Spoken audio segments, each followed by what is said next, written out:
Selamat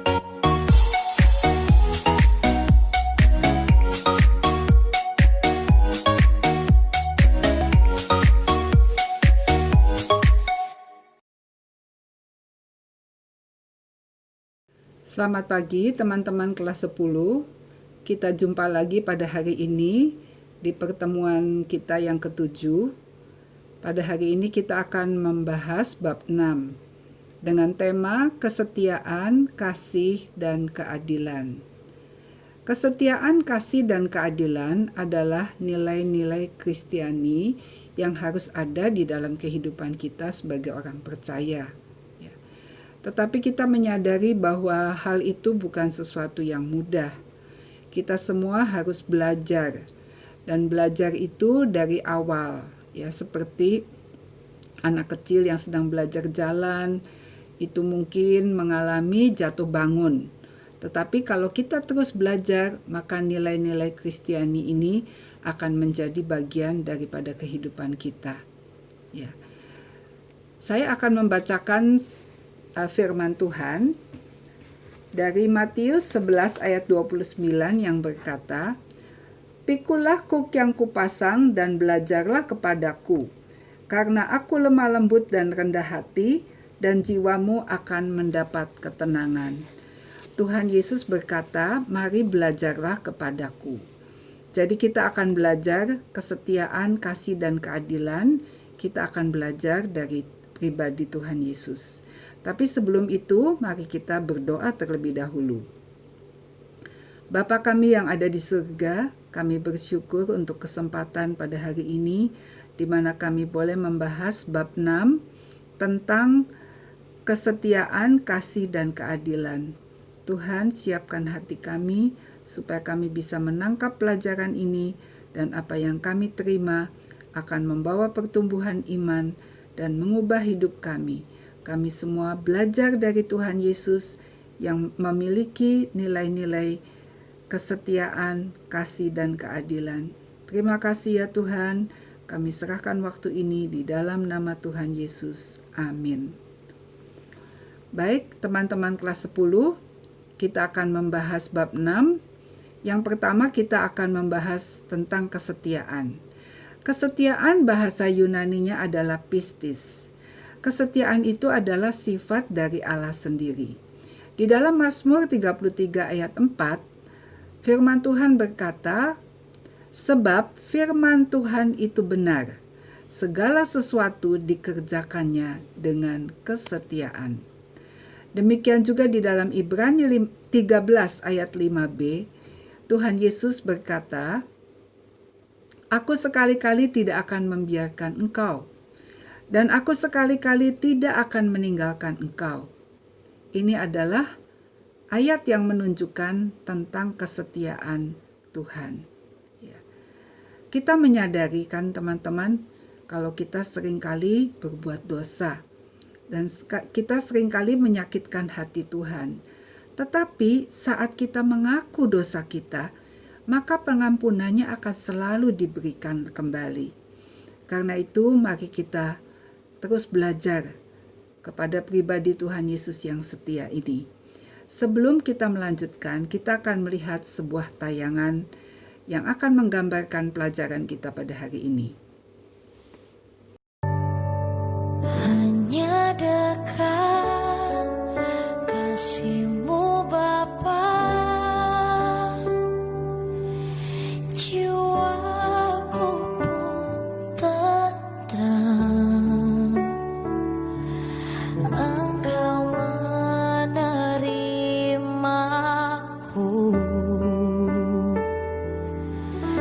dengan sepenuhnya. Walau dunia melihat rupa, namun Kau memandangku sampai ke kedalaman hatiku. Baik teman-teman, kalian sudah menyaksikan tayangan yang pendek Kita sedang belajar bahwa Tuhan itu setia kepada janjinya. Karena itu kita juga sebagai orang-orang percaya, kita mau belajar supaya sifat kesetiaan itu ada dalam hidup kita. Belajarlah kepada Tuhan Yesus dengan cara setiap hari menyediakan waktu untuk membaca Alkitab dan berdoa secara pribadi. Karena saat kita bersekutu dengan Tuhan Yesus melalui pembacaan Alkitab itu, maka sifat-sifat Tuhan Yesus akan transfer di dalam kehidupan kita, sehingga kita diubahkan menjadi manusia baru yang memiliki kesetiaan. Di dalam Alkitab ada seorang tokoh yang bernama Stefanus. Dia adalah seorang pelayan Tuhan yang bekerja melayani fakir miskin, anak-anak yatim, dan para janda. Stefanus ini seorang yang setia. Dia tidak pernah ragu-ragu akan kasih Tuhan. Dan dia terus mempertahankan imannya. Saat dia dirajam batu sampai mati, dia tetap setia kepada Tuhan Yesus. Demikian juga ada contoh seorang misioneri dari Inggris bernama Hudson Taylor. Dia memberitakan Injil di negeri Cina. Dari muda sampai masa tuanya, ia tetap setia memenuhi panggilannya. Meskipun banyak tantangan, banyak kesulitan, tetapi Hudson Taylor tetap setia. Ya. Jadi kesetiaan itu harus ada dalam kehidupan kita. Dan belajar untuk setia itu membutuhkan waktu. Karena waktu yang akan menunjukkan apakah seseorang itu setia atau tidak. Keadaan yang tidak enak itu juga yang akan menunjukkan apakah kita jadi orang yang setia atau tidak. Yang kedua, nilai Kristiani yang kita sedang pelajari adalah kasih. Bahasa Yunaninya disebut agape. Agape itu menggambarkan kasih Allah kepada manusia. Esensi dari kasih adalah pengorbanan diri. Seperti Tuhan Yesus berkorban di atas kayu salib dengan menyerahkan nyawanya untuk menyelamatkan umat manusia dari dosa mereka, sehingga manusia dapat terlepas dari hukuman kekal dan memperoleh hidup bersama-sama dengan Tuhan Yesus Kristus. Ya. Kasih agape juga dapat dipraktekkan di dalam kehidupan sehari-hari. Misalnya kasih di antara sesama orang percaya. Ya. Di mana orang percaya berkorban untuk yang lain, itu adalah kasih agape.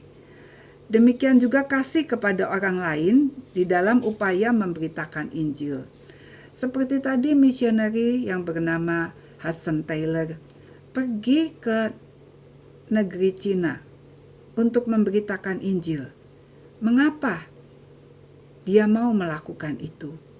Karena Tuhan yang menaruh kasih-Nya di dalam hati Hudson Taylor, sehingga dia bisa mempunyai kasih untuk orang-orang Cina, sekalipun dia tidak mengenal orang Cina itu, dan dia tidak punya hubungan apa-apa dengan orang Cina itu. Tetapi di dalam hatinya ditaruh Tuhan kasih agape. Demikian juga saat Stefanus menanggung penganiayaan, dia dirajam sampai mati. Kenapa? Stefanus itu rela menjalani semuanya. Karena di dalam hatinya ada kasih agape. Itu adalah contoh daripada kasih agape. Sekarang nilai Kristiani yang ketiga adalah keadilan. Adil artinya tidak berat sebelah, melakukan dengan sepatutnya, tidak sewenang-wenang, atau memberikan kepada setiap orang sesuai dengan kebutuhannya atau sesuai dengan kapasitasnya. Tuhan kita adalah Tuhan yang adil. Karena itu kita harus belajar tentang keadilan kepada Tuhan Yesus. Di dalam menegakkan keadilannya, Allah bersikap tegas tanpa kompromi. Karena itu setiap perbuatan dosa pasti ada hukuman yang harus diterimanya. Tetapi Allah itu kasih. Jadi Allah itu adil tapi dia juga kasih. Karena itu dia membuat jalan keselamatan bagi orang yang percaya dan menerima Tuhan Yesus Sang Juru Selamat. Sehingga hukuman memang harus tetap berjalan. Tetapi hukuman itu tidak ditanggung oleh umat manusia. Hukuman ditanggung oleh Tuhan Yesus. Ya, sehingga kita orang berdosa tidak binasa, melainkan beroleh hidup yang kekal. Tuhan Yesus bangkit dari antara orang mati. Dia tidak tetap tergantung di atas kayu salib, tetapi dia dikuburkan dan bangkit pada hari ketiga. Dan Tuhan memberi kehidupan kepada umat manusia. Ya. Jadi kesalahan kita ditanggung oleh Tuhan Yesus. Berikut ini kita akan melihat tayangan film yang pendek yang menceritakan kisah seorang anak muda dan ayahnya. Silahkan menyaksikan.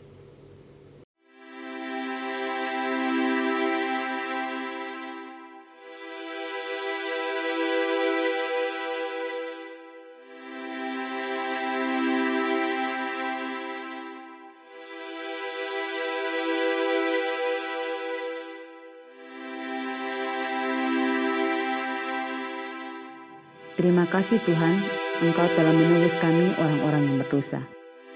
Di dalam nama Tuhan Yesus Kristus kami berdoa. Amin.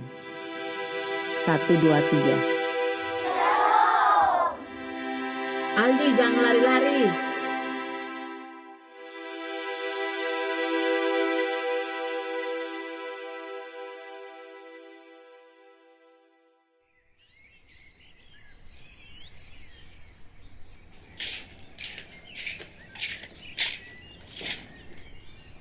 Bapak, bilang mau beli sepeda motor.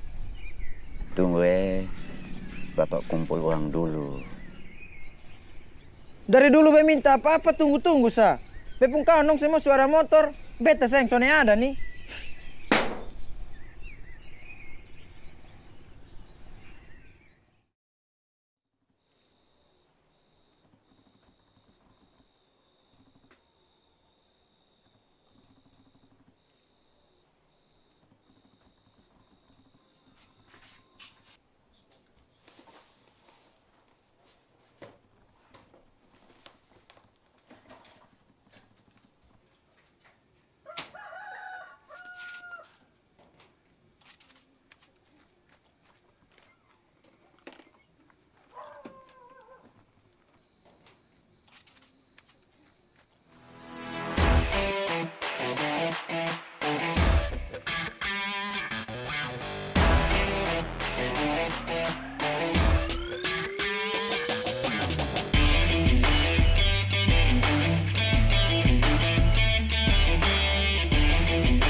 Pagi.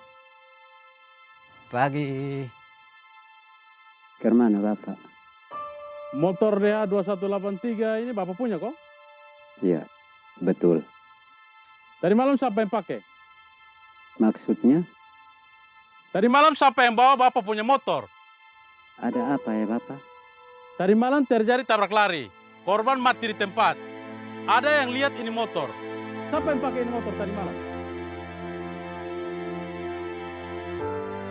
Tadi malam siapa yang bawa Bapak punya motor?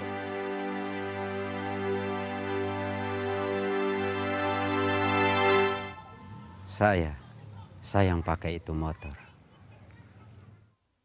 Bapak ikut saya ke kantor.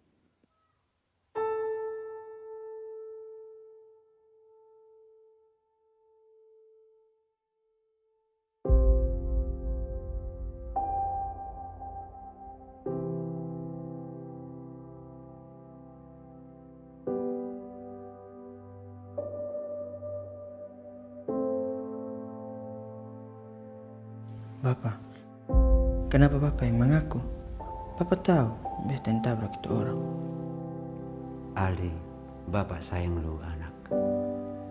Bapak santega lu masuk penjara.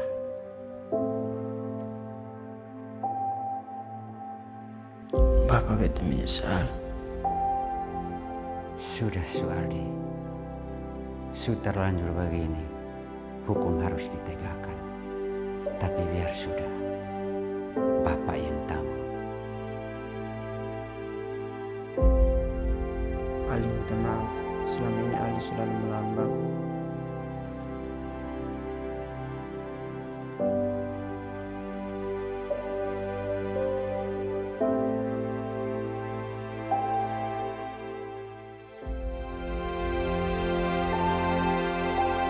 Demikian kita orang berdosa.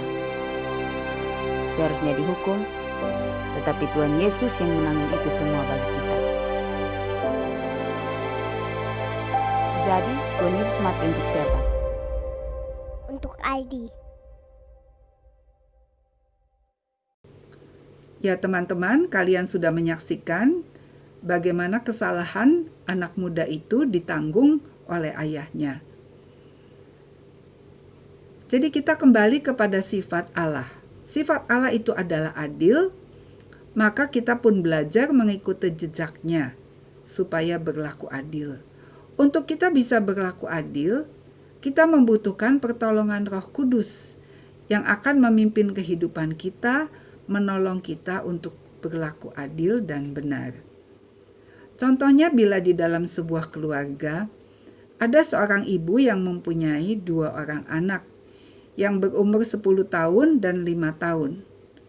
Ketika sang ibu ingin berlaku adil kepada kedua anaknya, maka dia sedang memberikan makanan yang lebih banyak kepada anak yang berumur 10 tahun dan memberikan makanan yang lebih sedikit kepada anak yang 5 tahun.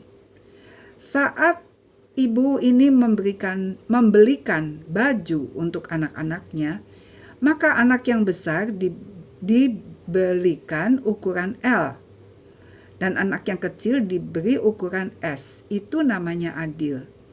Jadi pengertian adil tidak selalu sama banyak, sama besar di dalam memberikan sesuatu. Tetapi adil itu adalah memberikan sesuai dengan kebutuhannya atau sesuai dengan kapasitasnya. Nah, untuk mengerti keadilan yang sebenarnya, kita perlu membaca Alkitab. Kita perlu pertolongan Roh Kudus yang memimpin kita kepada kebenaran, sehingga kita dapat menjalankan keadilan dalam kehidupan sehari-hari. Karena keadilan selalu disertai dengan kebenaran, yaitu firman Tuhan. Baik teman-teman, kelas 10, pada hari ini kita sudah belajar tentang nilai-nilai Kristiani, yaitu kesetiaan, kasih, dan keadilan, yang merupakan sifat Allah. Kalau kita mencari Tuhan dengan sungguh-sungguh dan hidup bersekutu dengan Dia setiap hari, maka karakternya akan menjadi karakter kita. Karakter kita yang buruk akan diganti dengan karakter Kristus. Karena itu, mari kita terus belajar untuk hidup dekat dengan Allah Bapa, Putra, dan Roh Kudus. Sampai di sini pelajaran kita pada hari ini. Saya berharap dengan pelajaran yang singkat ini kalian bisa menangkap maknanya. Mari kita tutup dalam doa. Terima kasih Bapa di surga untuk kesempatan belajar pada hari ini. Biarlah apa yang kami sudah pelajari boleh tertanam dalam hidup kami dan kami boleh hidup terus mengejar kebenaran. Di dalam firman Tuhan, kami terus mengejar nilai-nilai Kristiani yang membuat hidup kami menjadi dewasa dan mengerti rencana dan kehendak-Mu. Biarlah sifat-sifat Engkau sendiri masuk di dalam kehidupan kami. Di dalam nama Tuhan Yesus kami bersyukur dan berdoa. Amin.